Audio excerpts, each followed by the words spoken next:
It is so decided. The Pact for the Future was adopted by consensus. We are here to bring multilateralism back from the brink. The truth is, this is one of the most important changes that governments are pushing right now, and it's happening almost everywhere at the exact same time. The Pact for the Future is a landmark agreement adopted during the UN Summit of the Future. This pact is the outcome of extensive negotiations among world leaders and is designed to address various global challenges. To consider deep reforms to make global institutions more legitimate, fair and effective, based on the values of the UN Charter. The Summit of the Future, where the pact was adopted, involved more than 4,000 participants, including heads of state, government officials, and members of civil society and NGOs. So there's something big happening to the world right now that almost no one is talking about. And I think in the long term, this is going to change the way we all live our lives. And I'm talking about digital ID. One after the other, world leaders pledged their commitment, many emphasizing the need for changing the decades-old United Nations architecture. Misinformation, disinformation has existed for as long as warfare has existed, but with the support of digital technology, then you have this phenomenon is of a different magnitude now, and it's really used as a weapon. It's a constant effort of adapting. Peace building, peacekeeping is about partnership. It's not created by us, by the UN Secretariat, it's created by the member states of the Security Council, which creates the mandates for peacekeeping operations. First, let me be absolutely clear. Mandates are the business of member states. Our role is to implement them fully, faithfully and efficiently. At the same time, we offer some reflections for your consideration in the case that member states choose to launch an intergovernmental process on mandate review. We recognize that mandates are critical to everything we do. The distrust in our institutions of governance, the mistrust between the governors and the governed, will continue to foster social alienation the world over, at the very time that we need to find as many people as possible to shape a new world. Global Digital Compact. This is the first comprehensive global framework for digital cooperation and AI governance. It aims to connect all people, schools, and hospitals to the internet, ensure the online space is safe, and govern artificial intelligence. We must harness data and evidence for accuracy and accountability. Official and non-official data, including from expert assessments, civil society, and public opinion data, are essential to monitor progress and ensure promises translate into real change for people and the planet.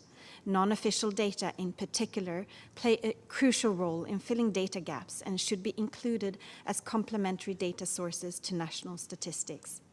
The pact is intended to lay the foundations for a sustainable, just, and peaceful global order for all peoples and nations. It'll be up to governments from around the world to ensure its implementation. In the US, at least 25 states have already launched digital driver's license programs. That means you can now pull out your phone instead of your wallet when you check into a flight, for example. And in Europe, they passed a law last year that makes it a requirement for all member countries to roll out a national digital ID wallet by 2026. In China, they just launched their version this summer, which links it to their social credit system.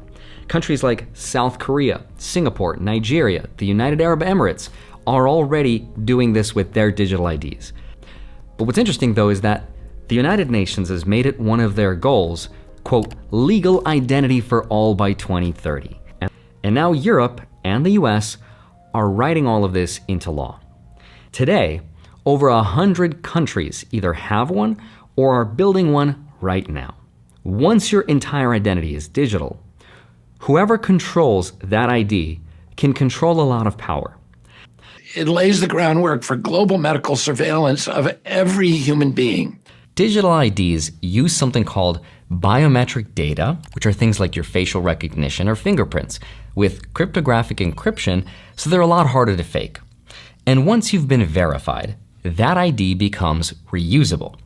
The actual way it's already being used in some countries is a very different story. We're constantly recording, watching and recording everything that's going on.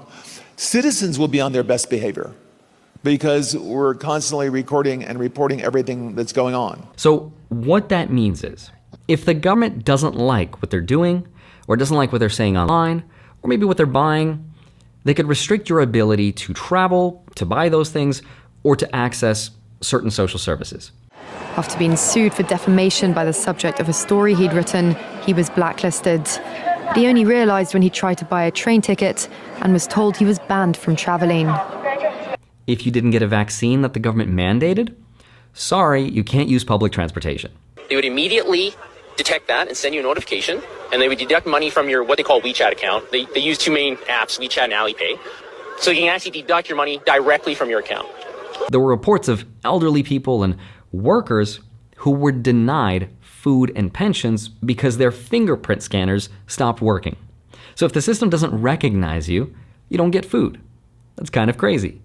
And I have to pass facial recognition identity verification, which is insane, because all I want to do is just spend my gift card balance on this debit card.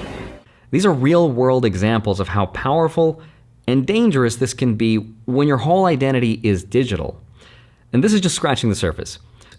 What I found really interesting is just how fast they're putting these systems into place. Left-leaning outlets said digital IDs threaten privacy and personal freedoms, and they will fail in stopping illegal immigration. Right-leaning outlets also argued digital IDs infringe on citizens' privacy. They already passed something called EIDAS 2.0, which is a law that basically makes it a requirement for all countries in the European Union to offer a national digital ID wallet by 2026.